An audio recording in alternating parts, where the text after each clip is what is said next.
ಜೈ ಹಿಂದ್ ಸ್ನೇಹಿತರೆ, ಇವತ್ತಿನ ವಿಡಿಯೋದಲ್ಲಿ ಜೂನ್ 2024ರ ಮೋಸ್ಟ್ ಇಂಪಾರ್ಟೆಂಟ್ ಕರೆಂಟ್ ಅಫೇರ್ಸ್ ಅನ್ನ ಚರ್ಚೆ ಮಾಡ್ತೀವಿ. ಆಲ್ಮೋಸ್ಟ್ ಈ ವಿಡಿಯೋದಲ್ಲಿ ನಿಮಗೆ 50 ಪ್ರಶ್ನೆಗಳಿಗೆ ಉತ್ತರ ಸಿಗುತ್ತೆ. ಅದರ ಜೊತೆಗೆ 50 ಟಾಪಿಕ್ಗೆ ಉತ್ತರ ಸಿಗುವ ಹಾಗೆ ನಿಮಗೆ ಇದರ ವಿಶ್ಲೇಷಣೆಯನ್ನು ನಾವು ಮಾಡಿದ್ದೀವಿ. ಸೊ ಮೊದಲ ಪ್ರಶ್ನೆ ಈ ರೀತಿ ಇದೆ: ಭಾರತ ಸರ್ಕಾರದ ಕೆಳಗಿನ ಯಾವ ಇಲಾಖೆ ಇತ್ತೀಚೆಗೆ ಲಿಮ್ಕಾ ಬುಕ್ ಆಫ್ ರೆಕಾರ್ಡ್ಸ್ಗೆ ಸೇರಿತು? One of the important question ಇದು. ಭಾರತ ಸರ್ಕಾರದ ಯಾವ ಇಲಾಖೆ ಲಿಮ್ಕಾ ಬುಕ್ ಆಫ್ ರೆಕಾರ್ಡ್ಸ್ಗೆ ಸೇರಿತು ಅಂತೇಳಿ ಸರಿಯಾದ ಉತ್ತರ ಆಪ್ಷನ್ ಬಿ, ರೈಲ್ವೆ ಸಚಿವಾಲಯ ಅಥವಾ ರೈಲ್ವೆ ಇಲಾಖೆ. ಯಾಕೆ ಲಿಮ್ಕಾ ಬುಕ್ ಆಫ್ ರೆಕಾರ್ಡ್ಸ್ಗೆ ಸೇರಿತು ಅಂದ್ರೆ ಇಲ್ಲಿ ದಾಖಲೆಯ ಸಂಖ್ಯೆಯ ಜನರು ಸೇರಿದ್ದು ಇಲ್ಲೊಂದು ವಿಶೇಷ. ದಾಖಲೆ ಸಂಖ್ಯೆಯ ಜನರು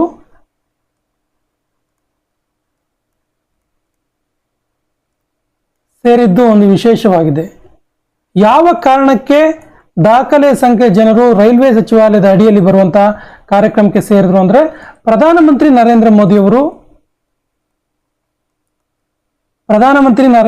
ಅವರು ವರ್ಚುವಲ್ ಉದ್ಘಾಟನೆ ಸಮಾರಂಭದಲ್ಲಿ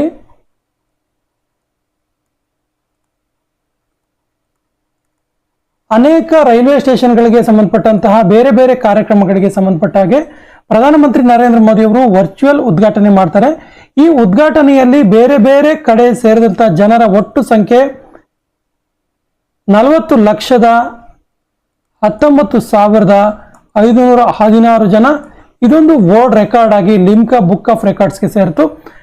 ಪ್ರಧಾನಿಯೊಬ್ಬರು ಉದ್ಘಾಟನೆ ಮಾಡಿದ ಸಂದರ್ಭದಲ್ಲಿ ವಿಶ್ವದಲ್ಲಿ ಅತಿ ಹೆಚ್ಚು ವರ್ಚುವಲ್ ಉದ್ಘಾಟನೆ ಸಂದರ್ಭದಲ್ಲಿ ಸೇರಿದ ಜನರಿದು. ಹಾಗಾಗಿ ಇದು ಲಿಮ್ಕಾ ಬುಕ್ ಆಫ್ ರೆಕಾರ್ಡ್ಸ್ಗೆ ಸೇರಿತು. ರೈಲ್ವೆ ಸಚಿವಾಲಯಕ್ಕೆ ರಿಲೇಟೆಡ್ ಆಗಿರುವಂತಹ ಒಂದು ವಿಷಯ ಇದು. Option B is the right answer.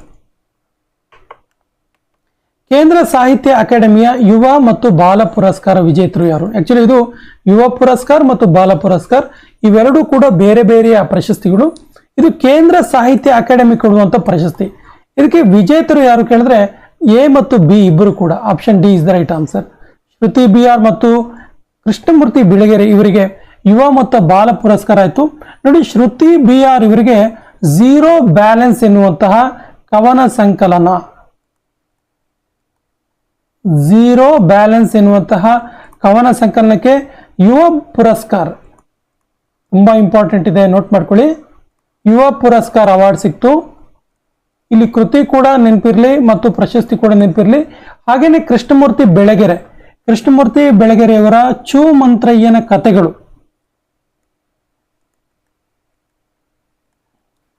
ಚೂ ಮಂತ್ರಯ್ಯನ ಕಥೆಗಳು ಎಂಬಂತಹ ಕಥಾ ಸಂಕಲನಕ್ಕೆ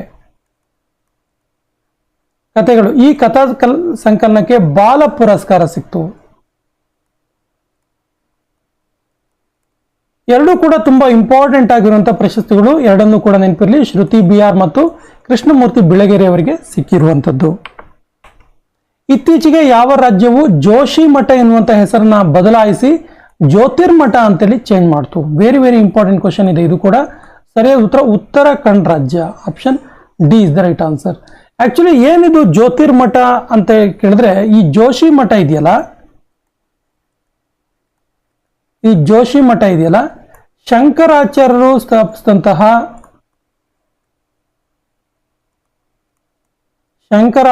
ಸ್ಥಾಪಿಸಿದ ಪ್ರಮುಖ ಪೀಠಗಳಲ್ಲಿ ಒಂದಿದು.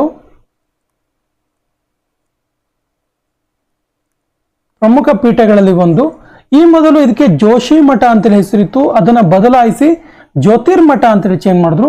ಇನ್ನೊಂದು ಹೆಸರನ್ನು ಕೂಡ ಉತ್ತರಾಖಂಡದಲ್ಲಿ ಚೇಂಜ್ ಮಾಡಲಾಯಿತು. ಆ ಕೋಸಿಯಾಕು ಚೋಳಿಯನ್ನ ಶ್ರೀ ಕಂಚಿಧಾಮ ಅಂತೇಳಿ ಚೇಂಜ್ ಮಾಡಿದ್ರು. ನೋಡಿ, ಕೋಸಿಯಾಕು, ಇದು ನೆನಪಿಟ್ಕೊಳ್ಳಿ, ಕೋಶಿಯಾಕು ಚೋಳಿ ಎಂಬ ಹೆಸರನ್ನ ಶ್ರೀ ಕಂಚಿಧಾಮ ಅಂತೇಳಿ ಚೇಂಜ್ ಮಾಡಿದ್ರು. ಕಂಚಿಧಾಮ್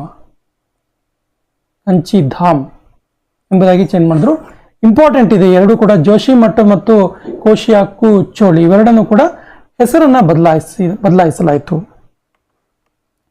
ವಿಶ್ವ ಆರ್ಥಿಕ ವೇದಿಕೆ ಬಿಡುಗಡೆ ಮಾಡಿದ ಜಾಗತಿಕ ಲಿಂಗತ್ವ ಸಮಾನತೆಯಲ್ಲಿ ವರ್ಲ್ಡ್ ಜೆಂಡರ್ ಈಕ್ವಾಲಿಟಿ ಇದೆಯಲ್ಲ, ಇದರಲ್ಲಿ ಭಾರತದ ಸ್ಥಾನ ಏನು? ನೋಡಿ, ಇದು ವರ್ಲ್ಡ್ ಎಕನಾಮಿಕ್ ಫೋರಂ ರಿಲೀಸ್ ಮಾಡೋದು, ನೆನಪಿರ್ಲಿ. ವರ್ಲ್ಡ್ ಎಕನಾಮಿಕ್ ಫೋರಂ ವಿಶ್ವ ಆರ್ಥಿಕ ವೇದಿಕೆ ಇದನ್ನು ಬಿಡುಗಡೆ ಮಾಡುತ್ತೆ. ಸೊ ಭಾರತದ ಸ್ಥಾನ ಏನು ಕೇಳಿದ್ರೆ ಇದರಲ್ಲಿ 129th 129ನೇ ಸ್ಥಾನವನ್ನು ಭಾರತ ಹೊಂದಿದೆ. ಇದರಲ್ಲಿ ಒಟ್ಟು 146 ದೇಶಗಳು ಭಾಗಿಯಾಗ್ತವೆ.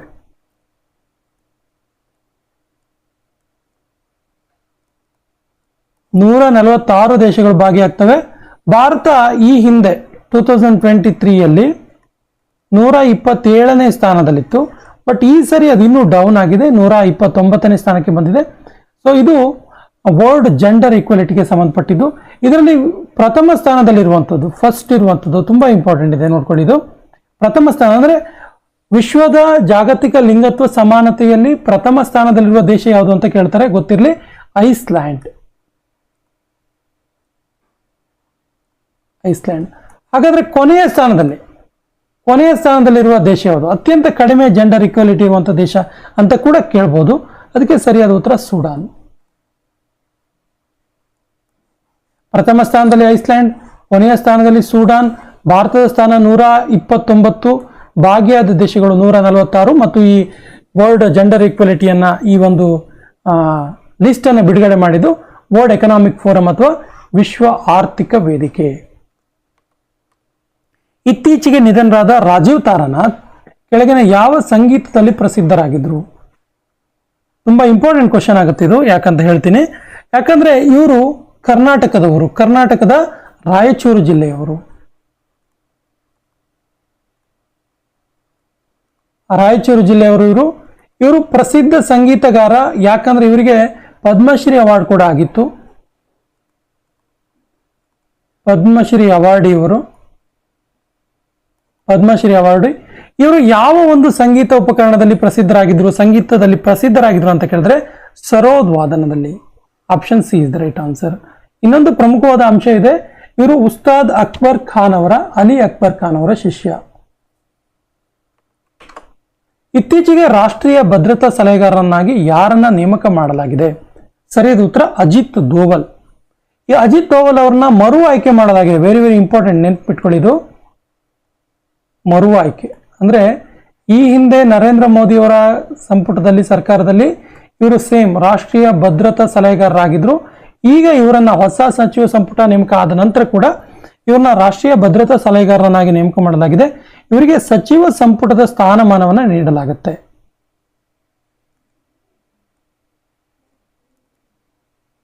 ಸಚಿವ ಸಂಪುಟ ಸ್ಥಾನಮಾನ, ಸಂಪುಟ ದರ್ಜೆಯ ಸ್ಥಾನಮಾನವನ್ನು ನೀಡಲಾಗುತ್ತೆ. ಅವರಿಗೆ ನೀಡಲಾಗುವಂತ ಎಲ್ಲ ಒಂದು ಅವಕಾಶಗಳು ಕೂಡ ಇವರಿಗಿರುತ್ತೆ. ಕೆಳಗಿನ ಯಾವ ನಗರವನ್ನು ಹಸಿರಾಗಿಡಲು ಬ್ಲೂ ಗ್ರೀನ್ ಊರು ಎಂಬ ಅಭಿಯಾನವನ್ನು ಪ್ರಾರಂಭಿಸಲಾಯಿತು? ನೋಡಿ, ಊರು ಅಂತ ಇದೆ ಅಂದ್ರೆ ನಮ್ಗೆ ಈಸಿಯಾಗಿ ಗೊತ್ತಾಗುತ್ತೆ. It's A Kannada word. ಹಾಗಾಗಿ ಇದು ಬೆಂಗಳೂರಲ್ಲಿ ಶುರುವಾದಂಥ ಅಭಿಯಾನ. Option C is the right answer. ಇದರ ಗುರಿ ಏನು ಕೇಳಿದ್ರೆ 2 ಲಕ್ಷ ಮರಗಳನ್ನು ಬೆಳೆಸುವಂತ ಗುರಿಯನ್ನು ಹೊಂದಿದೆ. 2 ಲಕ್ಷ ಗಿಡವನ್ನು ನೆಡುವಂತ ಗುರಿ.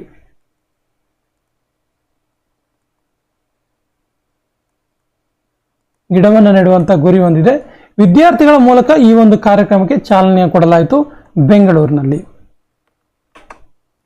ಕೆಳಗಿನ ಯಾವ ಸಮಿತಿಯು ರಿಸರ್ವ್ ಬ್ಯಾಂಕ್ ಆಫ್ ಇಂಡಿಯಾದ ನಿರೀಕ್ಷೆಗೂ ಮೀರಿದ ಆದಾಯವನ್ನು ಕೇಂದ್ರ ಸರ್ಕಾರಕ್ಕೆ ಡಿವಿಡೆಂಟ್ ನೀಡೋದಕ್ಕೆ, ಕೇಂದ್ರ ಸರ್ಕಾರಕ್ಕೆ ಆ ಹಣವನ್ನು ಕೊಡೋದಕ್ಕೆ ಅನುಮೋದನೆ ನೀಡಿತು? ಸರಿಯಾದ ಉತ್ತರ ಬಿಮಲ್ ಜಲನ್ ಸಮಿತಿ. Option B is the right answer. Bimal Jalan ಸಮಿತಿ ಎಷ್ಟು ಅಮೌಂಟ್ ಅನ್ನ, ಅಂದ್ರೆ Reserve Bank of India RBI ನ ನಿರೀಕ್ಷೆಗೂ ಮೀರಿದ ಎಷ್ಟು ಅಮೌಂಟ್ ಅನ್ನ ಇದು ಕೇಂದ್ರ ಸರ್ಕಾರಕ್ಕೆ ಡಿವಿಡೆಂಟ್ ಕೊಡೋಕೆ ನಿರ್ಧಾರ ಮಾಡ್ತು ಅಂತ ಕೇಳಿದ್ರೆ 2.11 ಲಕ್ಷ ಕೋಟಿ. ವೆರಿ ವೆರಿ ಇಂಪಾರ್ಟೆಂಟ್ ಇದೆ, ನೋಟ್ ಮಾಡ್ಕೊಳ್ಳಿ. 2.11 ಲಕ್ಷ ಕೋಟಿಯನ್ನ ಕೇಂದ್ರ ಸರ್ಕಾರಕ್ಕೆ ನೀಡೋದಕ್ಕೆ RBI ಈ ಒಂದು ಬಿಮಲ್ ಜಲನ್ ಸಮಿತಿಯ ಒಂದು ಶಿಫಾರಸಿನ ಮೂಲಕ ನಿರ್ಧಾರ ಮಾಡಿದೆ. ಗಾಳಿಯಿಂದ ಗಾಳಿಗೆ ಚಿಮ್ಮುವ ರುದ್ರಂ M2 ಎಂಬ ಕ್ಷಿಪಣಿ ಎಲ್ಲಿ ಉಡಾವಣೆ ಮಾಡಲಾಯಿತು? ಸರಿಯಾದ ಉತ್ತರ DRDO ದ ಒಂದು ಕ್ಷಿಪಣಿ. ಇದು DRDO ಡೆವಲಪ್ ಮಾಡಿದ್ದು. ಇದನ್ನು ಒಡಿಸ್ಸಾದಲ್ಲಿ ಉಡಾವಣೆ ಮಾಡಲಾಯಿತು. ಒಡಿಸ್ಸಾದ ಕಡಲ ತೀರದಲ್ಲಿ ಇದು DRDO ಅಭಿವೃದ್ಧಿಪಡಿಸಿದಂಥ ಒಂದು ಕ್ಷಿಪಣಿಯಾಗಿದೆ. ಆಕ್ಚುಲಿ ಈ ರುದ್ರಂ ಅಂತ ಇದೆಯಲ್ಲ, ರುದ್ರಂ ಅಂತ ಹೇಳಿದ್ರೆ ದುಃಖಗಳ ನಿವಾರಣೆ ಅಂತೇಳಿ ಅರ್ಥ.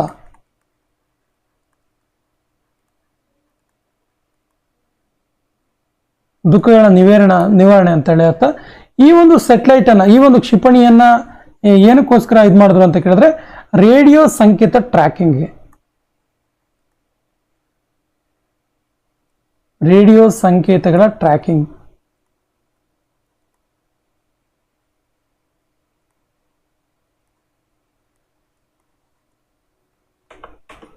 ವಿಶ್ವ ತಂಬಾಕು ದಿನವನ್ನ ಯಾವಾಗ ಆಚರಿಸಲಾಯಿತು? ಸರಿಯಾದ ಉತ್ತರ ಮೇ 31.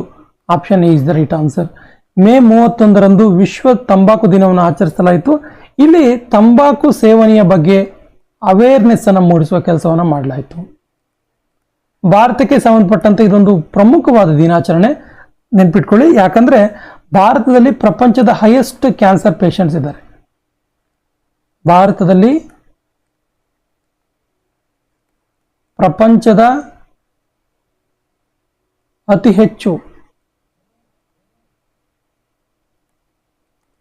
ಕ್ಯಾನ್ಸರ್ ಪೀಡಿತರಿದ್ದಾರೆ.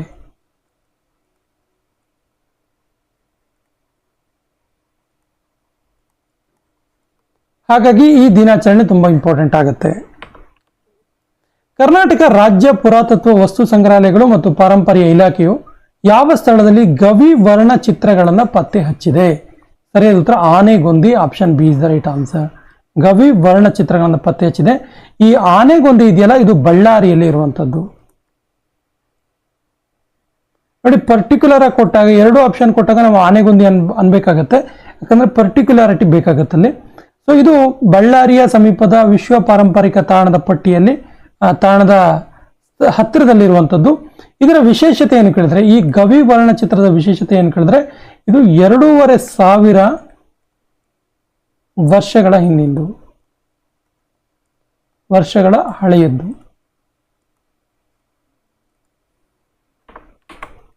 ಕರ್ನಾಟಕ ರಾಜ್ಯ ಪುರಾತತ್ವ ಆಯ್ತಲ್ಲ ಪ್ರಶ್ನೆ.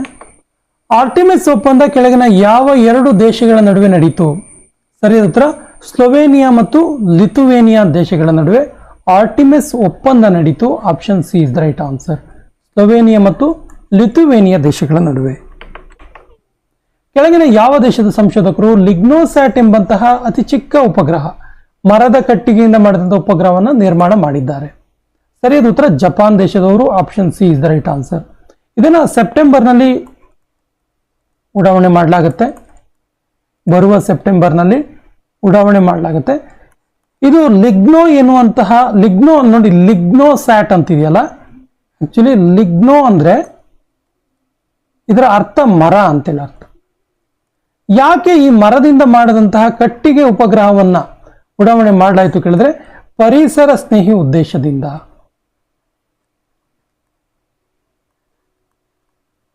ಪರಿಸರ ಸ್ನೇಹಿ ಉದ್ದೇಶದಿಂದ ಮರದ ಕಟ್ಟಿಗೆಯಿಂದ ಮಾಡಿದಂತಹ ಒಂದು ಉಪಗ್ರಹವನ್ನ ಜಪಾನ್ ದೇಶ ಉಡಾವಣೆ ಮಾಡುತ್ತೆ ಸೆಪ್ಟೆಂಬರ್ ತಿಂಗಳಲ್ಲಿ.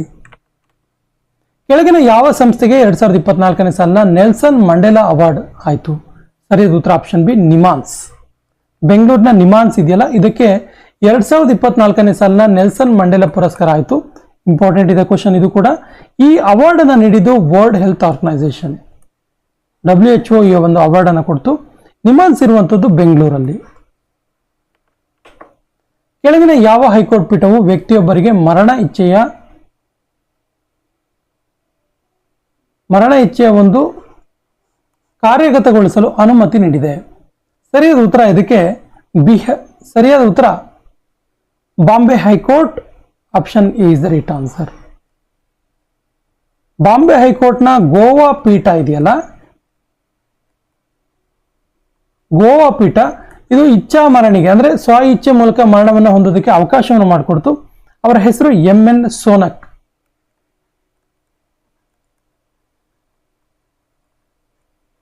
ಇವರು ಇಚ್ಛಾ ಮರಣಕ್ಕೆ ಅರ್ಜಿಯನ್ನು ಸಲ್ಲಿಸಿದ್ರು. ಸೊ ಬಾಂಬೆ ಹೈಕೋರ್ಟ್ನ ಗೋವಾ ಪೀಠ ಈ ಒಂದು ಇಚ್ಛಾ ಮರಣಕ್ಕೆ ಅನುಮತಿಯನ್ನು ನೀಡಿದೆ. ಕೆಳಗಿನ ಯಾವ ರಾಜ್ಯ ಸರ್ಕಾರವು ನಕ್ಷತ್ರ ಸಭಾ ಎಂಬ ಭಾರತದ ಮೊಟ್ಟ ಮೊದಲ ಖಗೋಳ ಪ್ರವಾಸೋದ್ಯಮವನ್ನ ಅಭಿಯಾನವನ್ನ ಪ್ರಾರಂಭ ಮಾಡಿದೆ? ಸರಿಯಾದ ಉತ್ತರ ಉತ್ತರಾಖಂಡ್ ರಾಜ್ಯ. Option C is the right answer. Uttarakhand ರಾಜ್ಯ. ಉತ್ತರಾಖಂಡದ ಪ್ರವಾಸೋದ್ಯಮ ಅಭಿವೃದ್ಧಿ ಮಂಡಳಿ ಇದನ್ನ ಪ್ರಾರಂಭ ಮಾಡಿತು. Option C is the right answer.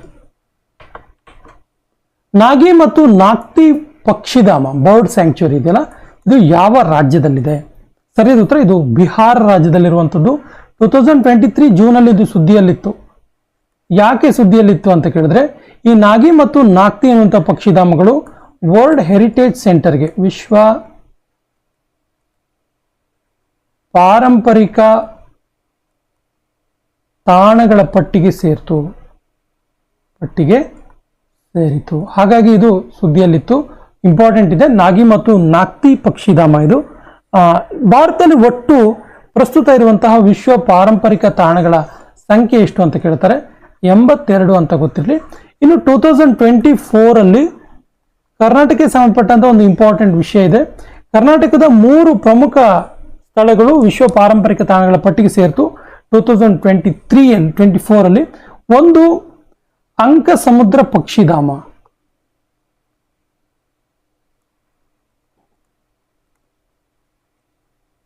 ಅಂಕ ಸಮುದ್ರ ಬರ್ಡ್ ಸ್ಯಾಂಕ್ಚುರಿ ಅಥವಾ ಪಕ್ಷಿಧಾಮ. ಇನ್ನೊಂದು ಅಘನಾಶಿನಿ ಪಕ್ಷಿಧಾಮ, ಅಘನಾಶಿನಿ ನದಿಗೆ ರಿಲೇಟೆಡ್ ಆಗಿರುವಂಥದ್ದು. ಇನ್ನೊಂದು ಮಾಗಡಿ ಕೆರೆ ಪಕ್ಷಿಧಾಮ, ಬೆಂಗಳೂರಿನ ಮಾಗಡಿ ಕೆರೆ ಪಕ್ಷಿಧಾಮ. ಈ 3 ಕೂಡ 2024 ವಿಶ್ವ ಪಾರಂಪರಿಕ ತಾಣಗಳ ಪಟ್ಟಿಗೆ ಸೇರಿದಂಥ ಕರ್ನಾಟಕದ ಪ್ರಮುಖ ಸ್ಥಳಗಳಾಗಿದೆ. ಈ 3 ಕೂಡ ಇಂಪಾರ್ಟೆಂಟ್, ನೆನಪಿರಲಿ. ಭಾರತವು ಪ್ರಪಂಚದ ಎಷ್ಟನೇ ದೊಡ್ಡ ಡೊಮೆಸ್ಟಿಕ್ ಏರ್ಲೈನ್ ಮಾರ್ಕೆಟ್ ಆಗಿ ರೂಪುಗೊಂಡಿದೆ? ಸರಿಯಾದ ಉತ್ತರ 3ನೇ option C is the right answer. ನೋಡಿ, ಇದು ಬ್ರೆಜಿಲ್ ಮತ್ತು ಇದು ಇಂಪಾರ್ಟೆಂಟ್ ಆಗುತ್ತೆ. ಯಾಕಂದ್ರೆ ಈ ಹಿಂದೆ ಭಾರತ 5ನೇ ಸ್ಥಾನದಲ್ಲಿತ್ತು. ಈ ವರ್ಷ ಭಾರತ ಬ್ರೆಜಿಲ್ ಮತ್ತು ಇಂಡೋನೇಷಿಯಾವನ್ನ ಹಿಂದಿಕ್ತು.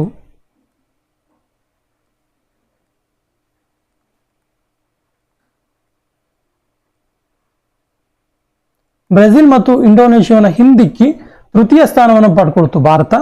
ಮತ್ತು ಭಾರತ ಪ್ರಪಂಚವನ್ನ ನೋಡ್ತಾ ಹೋದ್ರೆ ಪ್ರಪಂಚದಲ್ಲಿ first place ಅಲ್ಲಿರುವುದು US.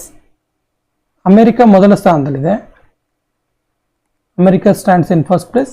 China second place ಅಲ್ಲಿದೆ.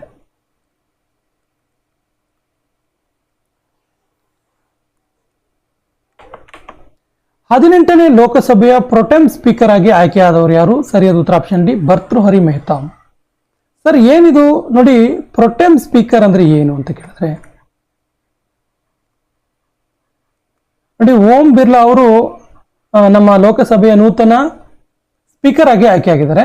ಏನಿದು ಪ್ರೊಟೆಮ್ ಸ್ಪೀಕರ್ ಅಂತ ಕೇಳಿದ್ರೆ, ಇದೊಂದು ವಿಶೇಷವಾದ ಒಂದು ಹುದ್ದೆ. ಇದು ಅಂದ್ರೆ ಯಾವುದೇ ಒಂದು ಲೋಕಸಭೆ ನೇತೃತ್ವದಲ್ಲಿ ಹೊಸ ಸರ್ಕಾರ ರಚನೆಯಾದಾಗ, ಲೋಕಸಭೆಯಲ್ಲಿ ಹೊಸ ಸರ್ಕಾರ ರಚನೆಯಾದಾಗ ಸ್ಪೀಕರ್ ಆಯ್ಕೆಗೂ ಮುನ್ನ, ಸ್ಪೀಕರ್ನ ಎಲೆಕ್ಷನ್ ಮೂಲಕ ಅಥವಾ ಯಾವುದೇ ಇದಿಲ್ಲದೆ, ಅಂದ್ರೆ ಯಾವುದೇ ಎಲೆಕ್ಷನ್ ಇಲ್ಲದೆ ಕೂಡ ಆಯ್ಕೆ ಮಾಡ್ತಾರೆ. ಸೊ ಸ್ಪೀಕರ್ ಆಯ್ಕೆಗೆ ಮುನ್ನ ತಾತ್ಕಾಲಿಕ ಸ್ಪೀಕರ್ ಆಗಿ, ಏನು ಎಲೆಕ್ಷನ್ ನಡೆಯುವವರೆಗೆ ತಾತ್ಕಾಲಿಕ ಸ್ಪೀಕರ್ ಆಗಿ ಆಯ್ಕೆ ಆಗ್ತಾರಲ್ಲ, ಅವರಿಗೆ ಸ್ಪೀಕರ್ ಪ್ರೊಟೆಮ್ ಅಂತ ಕರೀತಾರೆ. ತುಂಬಾ ಇಂಪಾರ್ಟೆಂಟ್ ಇದೆ ಪ್ರಶ್ನೆ ಇದು.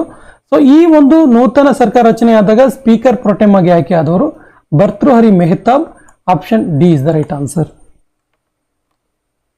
ಕೇರಳ ಸರ್ಕಾರವು ಯಾವ ವಿಧಿಯ ಅಡಿಯಲ್ಲಿ ತನ್ನ ರಾಜ್ಯದ ಹೆಸರನ್ನ ಕೇರಳಂ ಎಂದು ಬದಲಾಯಿಸಲು ನಿರ್ಧರಿಸಿದೆ? ಆಕ್ಚುಲಿ ಇದು ವಿಧಿ 1ಕ್ಕೆ ಸಂಬಂಧಪಟ್ಟಿದೆ, ಆರ್ಟಿಕಲ್ 3ಗೆ ಸಂಬಂಧಪಟ್ಟಿದೆ. ಇದು ಆರ್ಟಿಕಲ್ 3 ಸಂಬಂಧಪಟ್ಟ ಹಾಗೆ ಇದನ್ನ ತಿದ್ದುಪಡಿ ಮಾಡುವ ಅಧಿಕಾರ ಇರುವುದು ಕೇಂದ್ರ ಸರ್ಕಾರಕ್ಕೆ. ಸೊ ಕೇರಳ ಸರ್ಕಾರ ಏನ್ ಮಾಡಿದೆ ಅಂತ ಕೇಳಿದ್ರೆ, ಕೇರಳ ಸರ್ಕಾರ ತನ್ನ ಶಾಸನ ಸಭೆಯಲ್ಲಿ ಕೇರಳಂ ಅಂತಲೇ ಹೆಸರನ್ನ ಬದಲಾಯಿಸಿ ಕೇಂದ್ರ ಸರ್ಕಾರಕ್ಕೆ ಶಿಫಾರಸು ಮಾಡಿದೆ. ಸೊ ಈ ಹೆಸರನ್ನ ಬದಲಾಯಿಸುವಂತಹ ಅಧಿಕಾರ ಇರುವಂತದ್ದು ಕೇಂದ್ರ ಸರ್ಕಾರಕ್ಕೆ.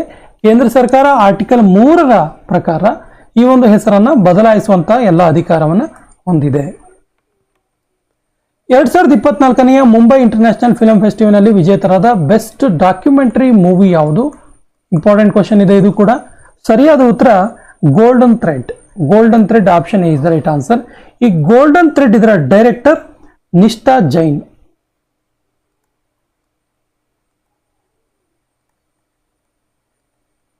ಈ ರೀತಿ ಕೂಡ ಪ್ರಶ್ನೆ ಕೇಳಬಹುದು. 2024ನ ಮುಂಬೈ ಇಂಟರ್ನ್ಯಾಷನಲ್ ಫಿಲ್ಮ್ ಫೆಸ್ಟಿವಲ್ ನಲ್ಲಿ ವಿಜೇತವಾದಂತಹ ಬೆಸ್ಟ್ ಡಾಕ್ಯುಮೆಂಟರಿ ಗೋಲ್ಡನ್ ಥ್ರೆಡ್ ಇದರ ನಿರ್ದೇಶಕರು ಯಾರು ಅಂತ ಕೇಳಿದ್ರೆ ನೆನಪಿರ್ಲಿ ನಿಷ್ಠಾ ಜೈನ್.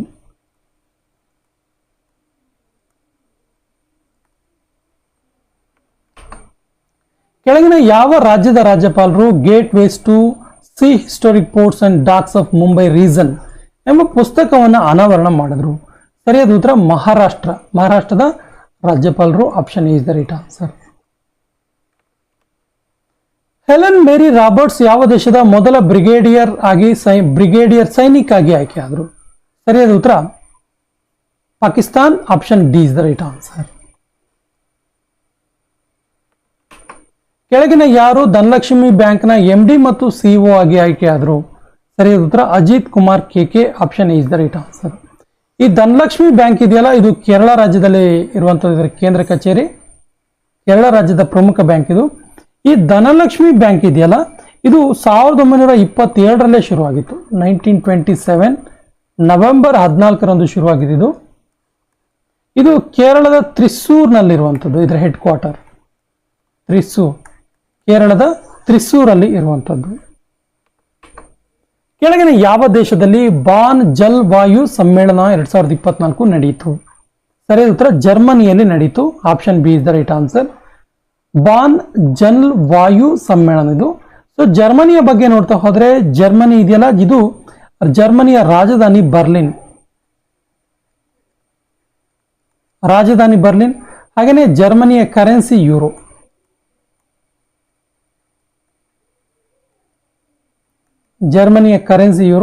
ಜರ್ಮನಿಯ ಅಧ್ಯಕ್ಷರು ಫ್ರಾಂಕ್ ವಾಲ್ಟರ್ ಸ್ಟೈನ್ಮೈರ್.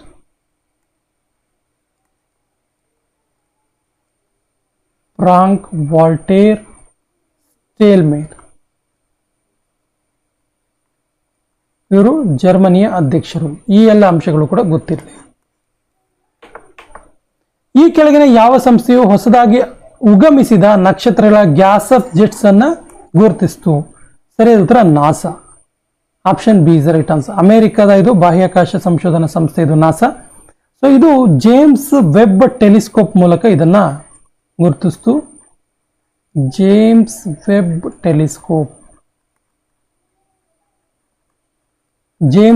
ಟೆಲಿಸ್ಕೋಪ್ ಮೂಲಕ ಇದನ್ನ ಗುರುತಿಸಿತು. ಇದು gas of newborn star ಆಗಿದೆ. Gas of newborn star ಅಂದ್ರೆ ಹೊಸದಾಗಿ ಉಗಮಿಸಿದಂತಹ ನಕ್ಷತ್ರದಿಂದ ಹೊರಹೊಮ್ಮಿದಂತಹ ಗ್ಯಾಸ್ ಅನ್ನ ಗುರುತಿಸಿರುವಂತದ್ದು NASA. Option B is the right answer. ಕೆಳಗಿನ ಯಾವ ಸ್ಥಳದಲ್ಲಿ ಕಾರ್ಗಿಲ್ ಯೋಧರ ನೆನಪಿಗಾಗಿ ಖಾಲುಬಾರ್ ವಾರ್ ಮೆಮೋರಿಯಲ್ ಅನ್ನ ಪ್ರಾರಂಭಿಸಲಾಯಿತು? ಸರಿಯಾದ ಉತ್ತರ Ladakh. Option C is the right answer. Ladakh. Earth care ಎಂಬ ಉಪಗ್ರಹವು ESA ಮತ್ತು ಯಾವ ಅಂತರಿಕ್ಷ ಏಜೆನ್ಸಿ ಜಂಟಿಯಾಗಿ ಲಾಂಚ್ ಮಾಡಿದೆ?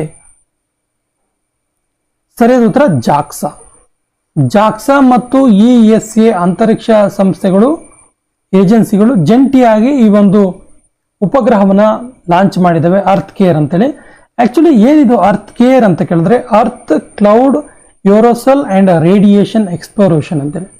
Earth CARE and Earth cloud aerosol and radiation exploration ಅಂತೇಳಿ ಇದನ್ನ USA ಕ್ಯಾಲಿಫೋರ್ನಿಯಾದಲ್ಲಿ ಲಾಂಚ್ ಮಾಡಲಾಯಿತು. USA California.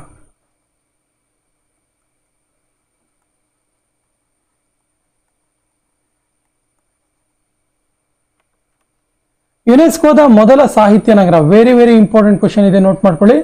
ಯುನೆಸ್ಕೋದ ಮೊದಲ ಸಾಹಿತ್ಯ ನಗರ ಎಂದು ಘೋಷಿಸಲಾದ ಕೋಜಿಕೋಡ್ ಯಾವ ರಾಜ್ಯದಲ್ಲಿದೆ? ಸರಿಯಾದ ಉತ್ತರ ಆಪ್ಷನ್ ಎ ಕೇರಳ ರಾಜ್ಯದಲ್ಲಿದೆ.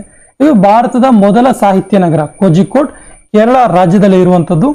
ಮತ್ತು ಇನ್ನೊಂದು ಇಂಪಾರ್ಟೆಂಟ್ ಇದೆ, ಗ್ವಾಲಿಯರ್, ಮಧ್ಯಪ್ರದೇಶದ ಗ್ವಾಲಿಯರ್ ಇದೆಯಲ್ಲ,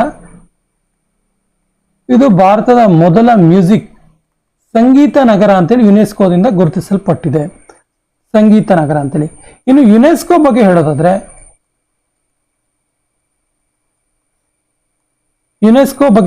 ಇದು ಪ್ಯಾರಿಸ್ ನಲ್ಲಿ ಇರುವಂತದ್ದು. ಇದರ ಕೇಂದ್ರ ಕಚೇರಿ ಪ್ಯಾರಿಸ್ ನಲ್ಲಿ ಇರುವಂತದ್ದು. ಮತ್ತು ಇದು ಸ್ಥಾಪನೆಯಾಗಿದ್ದು 1945 ನವೆಂಬರ್ 16 ಅಲ್ಲಿ UNESCO.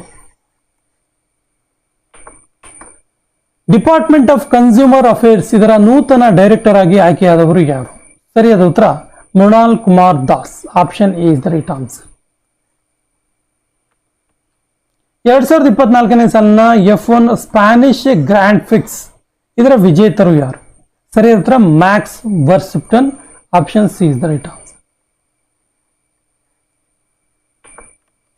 World rainforest day 2024 ಯಾವಾಗ ಆಚರಿಸಲಾಯಿತು? ವೆರಿ ವೆರಿ ಇಂಪಾರ್ಟೆಂಟ್ ಕ್ವಶನ್ ಇದೆ ಇದು ಕೂಡ. ಸರಿಯಾದ ಉತ್ತರ June 22. Option A is the right answer. World rainforest day ಇದು ಪ್ರಾರಂಭ ಆಗಿದ್ದು 2017ರಲ್ಲಿ. ಕೆಳಗಿನ ಯಾವ ದೇಶದಲ್ಲಿ ಪ್ರಾಚೀನ ಕಾಲದ ತುವಾಮ್ ಎಂಬ ನಗರವನ್ನ ಅನ್ವೇಷಣೆ ಮಾಡಲಾಯಿತು? ತುಂಬಾ ಹಳೆಯ ಕಾಲದ ನಗರ ಇದು. ಸರಿಯಾದ ಉತ್ತರ ಯುನೈಟೆಡ್ ಅರಬ್ ಎಮಿರೇಟ್ಸ್, UAE ನಲ್ಲಿ ಈ ಒಂದು ತುವಾಮ್ ಎನ್ನುವಂತಹ ಅತ್ಯಂತ ಪ್ರಾಚೀನವಾದ ನಗರವನ್ನ ಇತ್ತೀಚೆಗೆ ಅನ್ವೇಷಣೆ ಮಾಡಲಾಯಿತು. ಈ ಕೆಳಗಿನ ಯಾವ ಸಂಸ್ಥೆ ಸಾರ್ಥಿ 2.0 ಎನ್ನುವಂತಹ ಮೊಬೈಲ್ ಆ್ಯಪ್ ಅನ್ನ ಲಾಂಚ್ ಮಾಡಿತು? ಸರಿಯಾದ ಉತ್ತರ ಸೆಬಿ. ಸಾರ್ಥಿ 2.0 ಅಥವಾ 2.0 ಅನ್ನು ಲಾಂಚ್ ಮಾಡಿದ್ದು ಸೆಬಿ. ಸೆಬಿ ಅಂದ್ರೆ securities and exchange board of India.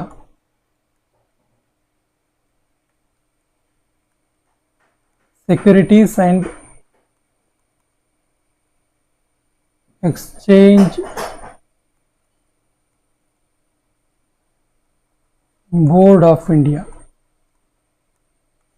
ಇದು 1988ರಲ್ಲಿ ಶುರುವಾಗಿದ್ದು ಸೆಬಿ ಸ್ಥಾಪನೆಯಾಗಿದ್ದು ಇದರ ಕೇಂದ್ರ ಕಚೇರಿ ಇರುವಂಥದ್ದು ಮುಂಬೈನಲ್ಲಿ. ಇನ್ನು ಸೆಬಿಯ ಅಧ್ಯಕ್ಷರು ಇಂಪಾರ್ಟೆಂಟ್ ಇದೆ, ನೋಟ್ ಮಾಡ್ಕೊಳ್ಳಿ. ಸೆಬಿಯ ಅಧ್ಯಕ್ಷರು ಯಾರು ಕೇಳಿದ್ರೆ ಮಾಧವಿ ಪುರಿ ಬುಚ್. ಮಾಧವಿ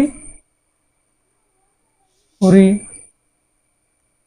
ಬುಚ್ ಇವರು ಸೆಬಿಯ ಪ್ರಸ್ತುತ ಅಧ್ಯಕ್ಷರು. ಇಂಪಾರ್ಟೆಂಟ್ ಇದೆ ಇದು. ಈ ಕೆಳಗಿನ ಯಾವ ನಗರವು 2024ನೇ ಸಾಲಿನ ಭಾರತದ ಅತಿ ದುಬಾರಿ ನಗರವಾಗಿ ರೂಪುಗೊಂಡಿದೆ? ಸರಿಯಾದ ಉತ್ತರ Mumbai. Option D is the right answer. Mumbai. Actually ಇದನ್ನ ಪಬ್ಲಿಷ್ ಮಾಡಿದ್ದು ಮರ್ಸರ್ ಎನ್ನುವಂತ ಒಂದು ಸಂಸ್ಥೆ ದುಬಾರಿ ನಗರಗಳ ಪಟ್ಟಿಯನ್ನು ಬಿಡುಗಡೆ ಮಾಡಿದ್ದು. ಪ್ರಪಂಚದಲ್ಲಿ ಅತ್ಯಂತ ದುಬಾರಿ ನಗರ ಯಾವುದು ನೋಡ್ತಾ ಹೋದ್ರೆ ಮೊದಲ ಪ್ಲೇಸ್ ಅಲ್ಲಿ ಇರೋದು ಚೀನಾ ದೇಶದ Hong Kong.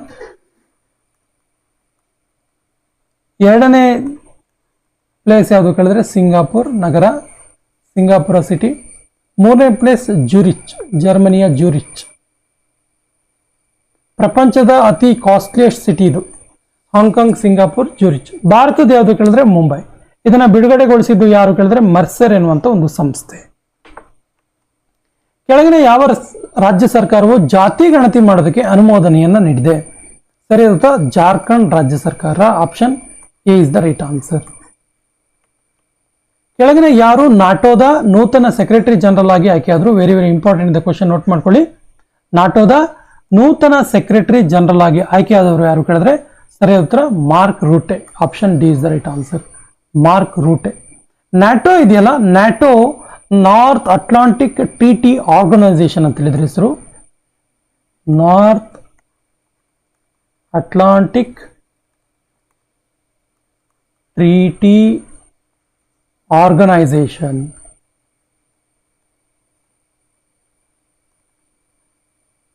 North Atlantic Treaty Organisation ಅಂತಲೇ ನ್ಯಾಟೋ ಅಂತ ಹೇಳಿದ್ರೆ ಗೊತ್ತಿರಲಿ. ಇದು 1949ರಲ್ಲಿ ಶುರುವಾಯಿತು, ಸ್ಥಾಪನೆಯಾಗಿದ್ದು, ಪ್ರಾರಂಭ ಆಗಿದ್ದು. ಇದರ ಕೇಂದ್ರ ಕಚೇರಿ ಇರುವಂಥದ್ದು ಬ್ರಸೆಲ್ಸ್ನಲ್ಲಿ. ಬ್ರಸೆಲ್ಸ್ ಇರೋದು ಬೆಲ್ಜಿಯಂ ದೇಶದಲ್ಲಿ. ಬೆಲ್ಜಿಯಂ ದೇಶದ ಬ್ರಸೆಲ್ಸ್ನಲ್ಲಿ ನಾಟೋದ ಕೇಂದ್ರ ಕಚೇರಿ ಇದೆ. 1949ರಲ್ಲಿ ಸ್ಥಾಪನೆ ಆಯಿತು. ಜೂನ್ 2024ರಲ್ಲಿ ಸುದ್ದಿಯಲ್ಲಿದ್ದ ಅರ್ಜುನ್ ಇರಿಗಿಯಾಸ್ ಕೆಳಗಿನ ಯಾವ ಕ್ರೀಡೆಗೆ ಸಂಬಂಧಿಸಿದ್ದಾರೆ? ಸರಿಯಾದ ಉತ್ತರ ಇವರು ಚೆಸ್ ಕ್ರೀಡೆಗೆ ಸಂಬಂಧಪಟ್ಟಿದ್ದಾರೆ. ಯಾಕೆ ಇವರು ಸುದ್ದಿಯಲ್ಲಿದ್ರು ಕೇಳಿದ್ರೆ ಅರ್ಜುನ್ ಇರ್ಗಿಯಾಸ್ ಭಾರತದವರು. ಇವರು ಜರ್ಮನಿಯಲ್ಲಿ ನಡೆದಂತ ಅರ್ಮೇನಿಯಾದಲ್ಲಿ ನಡೆದಂತಹ ಒಂದು ಚೆಸ್ ಟೂರ್ನಮೆಂಟ್ ಅಲ್ಲಿ ಸ್ಟೆಫನ್ ಅವೆಗ್ಯಾಸೋ ಮೆಮೋರಿಯಲ್ ಅವರನ್ನ ಸೋಲಿಸ್ತಾರೆ.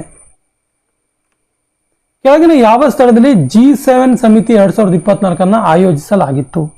ಸರಿಯಾದ ಉತ್ತರ ಫ್ರಾನ್ಸ್ ಅಲ್ಲಿ ಆಯೋಜಿಸಲಾಗಿತ್ತು. Option A is the right answer.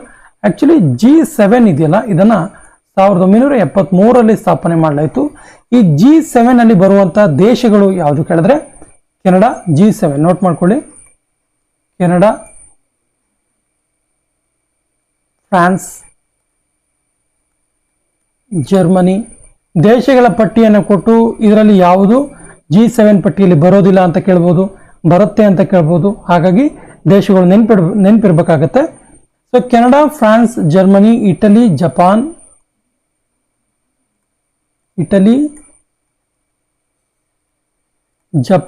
UK ಮತ್ತು USA ಈ ಇಷ್ಟು ದೇಶಗಳು, ಈ 7 ದೇಶಗಳು G7 ಗುಂಪಿನಲ್ಲಿ ಇರುವಂಥವು.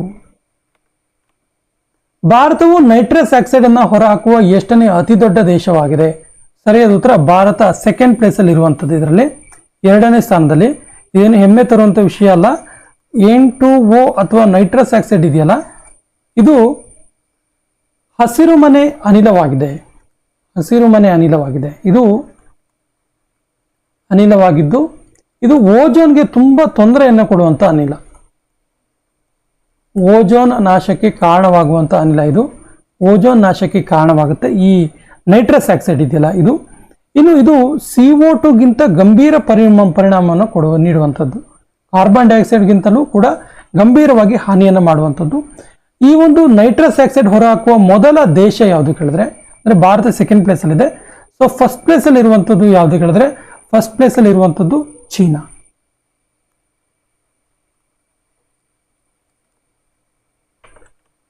ಕೆಳಗಿನ ಯಾವ ರಾಜ್ಯವು ಮುಖ್ಯಮಂತ್ರಿ ನಿಜುತ್ ಮೊಯಿನಾ ಯೋಜನೆಯನ್ನ ಪ್ರಾರಂಭ ಮಾಡಿದೆ?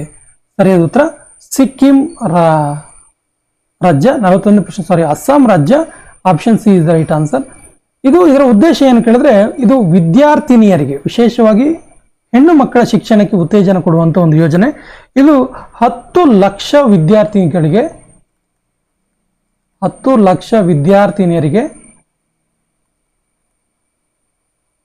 ಈ ಒಂದು ಯೋಜನೆಯನ್ನ ತಲುಪಿಸುವಂತಹ ಗುರಿ ಇಟ್ಟುಕೊಳ್ಳಲಾಗಿದೆ. ಸಂಜಿತ್ ಕಾರೆಲ್ ಅವರು ಯಾವ ರಾಜ್ಯದ ಸ್ಪೀಕರ್ ಪ್ರೊಟೆಮ್ ಆಗಿ, ನೋಡಿ ನಾನು ಆಗ್ಲೇ ಹೇಳಿದಾಗೆ ಸ್ಪೀಕರ್ ಪ್ರೊಟೆಮ್ ಸಂವಿಧಾನದ ಒಂದು ವಿಶಿಷ್ಟವಾದ ಹುದ್ದೆ ಇದು. ಪರ್ಮನೆಂಟ್ ಸ್ಪೀಕರ್ ಆಯ್ಕೆಯಾಗುವವರೆಗೆ, ಕಾಯಂ ಸಭಾಧ್ಯಕ್ಷರ ಆಯ್ಕೆಯಾಗುವವರೆಗೆ ತಾತ್ಕಾಲಿಕವಾಗಿ ಇರುವಂತಹ ಒಬ್ಬ ಸ್ಪೀಕರ್ ಇವರು ಸ್ಪೀಕರ್ ಪ್ರೊಟೆಮ್ ಅಂದ್ರೆ. ಸೊ ಸಂಜಿತ್ ಕಾರೆಲ್ ಯಾವ ರಾಜ್ಯದಲ್ಲಿ ಸ್ಪೀಕರ್ ಪ್ರೊಟೆಮ್ ಆಗಿ ಆಯ್ಕೆಯಾದ್ರು ಅಂತ ಕೇಳಿದ್ರೆ ಸಿಕ್ಕಿಂ ರಾಜ್ಯದಲ್ಲಿ. ಸಿಕ್ಕಿಂ ರಾಜ್ಯದ ಬಗ್ಗೆ ಹೇಳೋದಾದ್ರೆ ಸಿಕ್ಕಿಂ ರಾಜ್ಯದ ರಾಜಧಾನಿ ಗ್ಯಾಂಗ್ಟೋಕ್ ಅಥವಾ ಗ್ಯಾಂಗ್ಟಕ್ ಇದರ ರಾಜಧಾನಿ. ಸಿಕ್ಕಿಂನ ಮುಖ್ಯಮಂತ್ರಿ ಯಾರು ಕೇಳಿದ್ರೆ ಪ್ರೇಮ್ ಸಿಂಗ್ ಧುಮಾಲ್.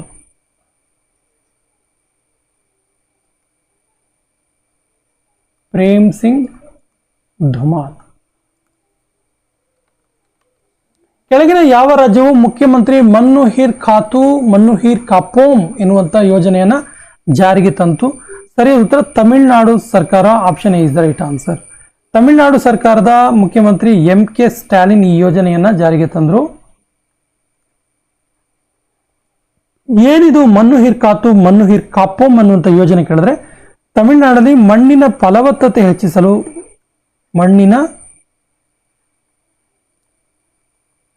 ಫಲವತ್ತತೆ ಹೆಚ್ಚಿಸಲು ಜಾರಿಗೆ ತರಲಾದ ಯೋಜನೆ ಇದು. ಮನ್ನುಹೀರ್ ಕಾಪೋಮ್ ಎನ್ನುವಂತ ಒಂದು ಯೋಜನೆ. ಕೆಳಗಿನ ಯಾರನ್ನ ಪ್ರಧಾನಮಂತ್ರಿ ನರೇಂದ್ರ ಮೋದಿ ಅವರು ಪ್ರಿನ್ಸಿಪಲ್ ಸೆಕ್ರೆಟರಿ ಆಗಿ ಮರು ಆಯ್ಕೆ ಮಾಡಿದ್ರು? ಸರಿಯಾದ ಉತ್ತರ ಪ್ರಿನ್ಸಿಪಲ್ ಸೆಕ್ರೆಟರಿ ಆಗಿ ಮರು ಆಯ್ಕೆಯಾಗಿದ್ದು PK ಮಿಶ್ರಾ. ಈ ಹಿಂದೆ ಪ್ರಧಾನಮಂತ್ರಿ ನರೇಂದ್ರ ಮೋದಿ ಅವರ ಗೌರ್ಮೆಂಟ್ ಅಲ್ಲಿ ಕೂಡ ಇವರು ಪ್ರಿನ್ಸಿಪಲ್ ಸೆಕ್ರೆಟರಿ ಆಗಿದ್ರು. ಈಗ ಮರು ಆಯ್ಕೆ ಆಗಿದ್ದಾರೆ. ವಿಶ್ವ ಆಹಾರ ಸುರಕ್ಷಾ ದಿವಸ 2024 ಯಾವಾಗ ಆಚರಿಸಲಾಯಿತು? ಸರಿಯಾದ ಉತ್ತರ 7th June. Option C is the right answer. ಇದನ್ನ 2019 ಪ್ರಾರಂಭ ಮಾಡಲಾಯಿತು. ಆಕ್ಚುಲಿ 2024 ಥೀಮ್ ಏನಿತ್ತು ಕೇಳಿದ್ರೆ 2024 ಥೀಮ್. ಈ ಥೀಮ್ ಅನ್ನ ಕೇಳ್ತಾರೆ, ತುಂಬಾ ಸರಿ ಕೇಳಿದ್ದಾರೆ. ಥೀಮ್ ಏನು ಕೇಳಿದ್ರೆ food safety prepare for the unexpected ಅಂತೇಳಿ. Food safety prepare for the unexpected. ಅನಿರೀಕ್ಷಿತ ಸನ್ನಿವೇಶಗಳಿಗಾಗಿ ಆಹಾರವನ್ನು ಸಂಗ್ರಹಿಸಿಡುವುದು ಅನ್ನೋ ಒಂದು ಅರ್ಥ. 3ನೇ ಭಾರತೀಯ ವಿಶ್ಲೇಷಣಾತ್ಮಕ ಕಾಂಗ್ರೆಸ್ ಎಲ್ಲಿ ನಡೀತು? ಸರಿಯಾದ ಉತ್ತರ ಡೆಹ್ರಾಡೂನಲ್ಲಿ ನಡೀತು. Option B is the right answer. Ek paid ಮಾ ಕೆ ನಾಮ್, ಈ ಅಭಿಯಾನವನ್ನು ಪ್ರಾರಂಭ ಮಾಡಿದವರು ಯಾರು? ಸರಿಯಾದ ಉತ್ತರ ನರೇಂದ್ರ ಮೋದಿ ಅವರು. Option is the right answer. June 5ರಂದು ವಿಶ್ವ ಪರಿಸರ ದಿನಾಚರಣೆಯಂದು ಇವರು ಏಕ್ ಪೇಡ್ ಮಾ ಕೆ ನಾಮ್ ಎನ್ನುವಂಥ ಅಭಿಯಾನವನ್ನು ಪ್ರಾರಂಭ ಮಾಡಿದ್ರು. ಏಕ್ ಪೇಡ್ ಮಾ ಕೆ ನಾಮ್. ನೋಟವನ್ನ ಯಾವ ವರ್ಷದಿಂದ ಪ್ರಾರಂಭಿಸಲಾಯಿತು? ಸರಿಯಾದ ಉತ್ತರ 2013. ಈ ಪ್ರಶ್ನೆ ಯಾಕೆ ಇಲ್ಲಿ ಬಂತು ಅನ್ನುವಂಥ ಕ್ವಶನ್ ಬರ್ಬೋದು. 2013 ನೋಟ ಶುರು ಆಯ್ತಲ್ಲ, ಈ ಪ್ರಶ್ನೆ ಯಾಕೆ ಇಲ್ಲಿ ತಗೊಂಡ್ರಿ ಅಂತೇಳಿ. ಯಾಕೆ ಅಂದ್ರೆ 2024 ಲೋಕಸಭಾ ಚುನಾವಣೆಯಲ್ಲಿ ಒಂದು ರೆಕಾರ್ಡ್ ಆಗುತ್ತೆ. ಏನ್ ರೆಕಾರ್ಡ್ ಕೇಳಿದ್ರೆ, ಮಧ್ಯಪ್ರದೇಶ ರಾಜ್ಯದ ಇಂದೋರ್ನಲ್ಲಿ ಅತಿ ಹೆಚ್ಚು ನೋಟ ಚಲಾವಣೆ ಆಯಿತು. ಅತಿ ಹೆಚ್ಚು ನೋಟ ವೋಟ್ ಚಲಾವಣೆ ಆಯಿತು. ಎಷ್ಟು ನೋಟ ವೋಟ್ ಚಲಾವಣೆ ಆಯಿತು ಕೇಳಿದ್ರೆ 2,18,000 ನೋಟ ವೋಟು ಈ ಮಧ್ಯಪ್ರದೇಶದ ಇಂದೋರ್ MP ಕಾನ್ಸ್ಟಿಟ್ಯೂನ್ಸಿಯಲ್ಲಿ ಚಲಾವಣೆ ಆಯಿತು. ಇದು ರೆಕಾರ್ಡ್ ಕೂಡ ಹೌದು. ಭಾರತದಲ್ಲಿ ಇಷ್ಟು ನೋಟ ವೋಟ್ ಯಾವತ್ತೂ ಕೂಡ ಚಲಾವಣೆ ಆಗಿರಲಿಲ್ಲ. ಈ ನೋಟ ಪ್ರಾರಂಭ ಮಾಡಿದ್ದು 2013 ಈ ಅಂಶ ಗೊತ್ತಿರಲಿ. ನ್ಯೂಯಾರ್ಕ್ ಇಂಡಿಯನ್ ಫಿಲ್ಮ್ ಫೆಸ್ಟಿವಲ್ ಉತ್ತಮ ನಟಿ ಪ್ರಶಸ್ತಿಯನ್ನು ಪಡೆದವರು ಯಾರು? ಸರಿಯಾದ ಉತ್ತರ option A Sania Malhotra. Option is the right answer. ಈ ಸೆಷನ್ನ ಕೊನೆಯ ಪ್ರಶ್ನೆ ಈ ರೀತಿ ಇದೆ. 2025ನೇ ಸಾಲಿನ ಏಷ್ಯನ್ ಯೂತ್ ಪ್ಯಾರಾ ಗೇಮ್ಸ್ ಆಯೋಜಿಸುವಂತಹ ದೇಶ ಯಾವುದು? ಆಪ್ಷನ್ಸ್ ಈ ರೀತಿ ಇದೆ: ಭಾರತ, ಉಜ್ಬೇಕಿಸ್ತಾನ್, ಕಜಕಿಸ್ತಾನ್, ಚೀನಾ. ಸರಿಯಾದ ಉತ್ತರವನ್ನು ಕಮೆಂಟ್ ಬಾಕ್ಸ್ ಅಲ್ಲಿ ಕಮೆಂಟ್ ಮಾಡಿ. ಸ್ನೇಹಿತರೆ, ಜೂನ್ 2024ಕ್ಕೆ ಸಂಬಂಧಪಟ್ಟಂತಹ ಮೋಸ್ಟ್ ಇಂಪಾರ್ಟೆಂಟ್ ಕರೆಂಟ್ ಅಫೇರ್ಸ್ ಉಳಿದ 50 ಪ್ರಶ್ನೆಗಳನ್ನು ನೆಕ್ಸ್ಟ್ ವಿಡಿಯೋದಲ್ಲಿ ನೋಡೋಣ. ಮುಂದಿನ ವಿಡಿಯೋ ಕೂಡ ಇದೇ ರೀತಿ ಟಾಪಿಕ್ ವೈಸ್ ನಿಮಗೆ ಅನಾಲಿಸಿಸ್ ಮಾಡುವಂಥ ಪ್ರಶ್ನೆಗಳನ್ನೇ ತೆಗೆದುಕೊಂಡು ಬರ್ತೀವಿ. ಮತ್ತು ನಮ್ಮ ಚಾನಲ್ ಫಸ್ಟ್ ಟೈಮ್ ನೋಡ್ತಾ ಇದ್ರೆ ಸಬ್ಸ್ಕ್ರೈಬ್ ಮಾಡಿ ಸ್ನೇಹಿತರೆ, ನಿಮ್ಮ ಸ್ನೇಹಿತರಿಗೂ ಕೂಡ ಶೇರ್ ಮಾಡಿ ಅಂತ ಹೇಳ್ತಾ ಇವತ್ತಿನ ಸೆಷನ್ ಕಂಪ್ಲೀಟ್ ಮಾಡ್ತಾ ಇದ್ದೀವಿ. ಜೈ ಹಿಂದ್.